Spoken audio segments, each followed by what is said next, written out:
ముందుగా నా నమస్కారాలండి. ఆంధ్రప్రదేశే కాదు సమకాలీన భారతదేశ రాష్ట్ర రాజకీయ చరిత్రలో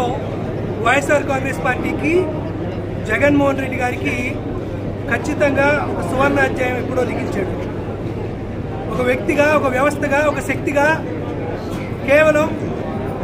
జనాభిమానమే, ప్రజాభిమానమే ఆయుధాలుగా మలుచుకొని జగన్మోహన్ రెడ్డి గారు తన 13-14 ఏళ్ల రాజకీయ జీవితంలో ఆయన చేసినటువంటి పోరాటాలు కానీ, ఆయన చేసినటువంటి ప్రజా ఆమోదయోగ్యమైనటువంటి కార్యక్రమాలు కానీ భారతదేశమే కాదు ప్రపంచవ్యాప్తంగా ఆయనకి గుర్తింపు తీసుకొచ్చాయి. సరే, ఎన్నికల ఫలితాల తరువాత ప్రజా ఉద్యమాన్ని మరికొంతగా గట్టిగా ప్రజావాణిని వినిపించేటువంటి లక్ష్యంతో వైఎస్ఆర్ కాంగ్రెస్ పార్టీ గ్రామ స్థాయి నుండి కూడా జరిగేటువంటి ఒక పునర్నిర్మాణం ఆంధ్రప్రదేశ్ రాష్ట్రానికి, వైఎస్ఆర్ కాంగ్రెస్ పార్టీకి ఎంతో అవసరమని మా అధ్యక్షులు వారు గుర్తించడంతో మిన్ను మన్ను ఏకం చేసేటువంటి రీతిలో రాష్ట్ర స్థాయి నుండి గ్రామ స్థాయిలో ఉండేటువంటి బూత్ కమిటీ దాకా ప్రతి చోట వైఎస్ఆర్ కాంగ్రెస్ పార్టీ యొక్క సంస్థాగత నిర్మాణం జరగాలని, జరిగినటువంటి ఆ సంస్థాగత నిర్మాణం ద్వారా చంద్రబాబు నాయుడు గారు అతని కూటమి ప్రభుత్వం చేస్తున్నటువంటి ప్రజా వ్యతిరేక చర్యల్ని ఖండించాలని, ప్రతి విషయం పైన ఒక గొప్ప ప్రజా ఉద్యమాన్ని నిర్మించాలని, తద్వారా రాష్ట్రానికి, రాష్ట్ర ప్రజలందరికీ మంచి జరగాలనేటువంటి సంకల్పం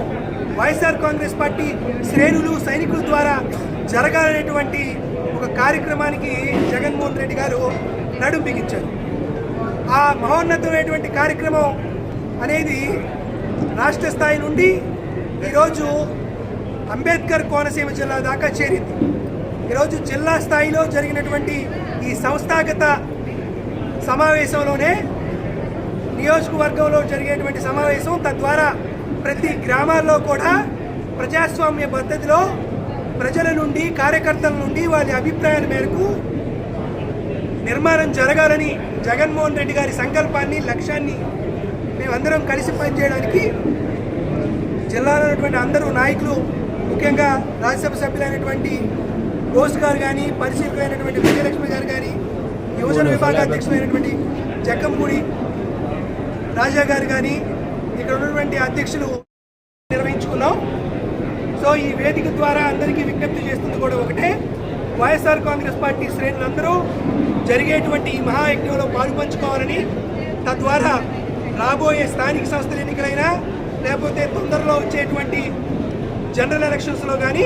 వైఎస్ఆర్ కాంగ్రెస్ పార్టీ థంపింగ్ మెజారిటీతో గెలవడానికి ఈ అవకాశాన్ని అందరూ సద్వినియోగం చేసుకోవాలి.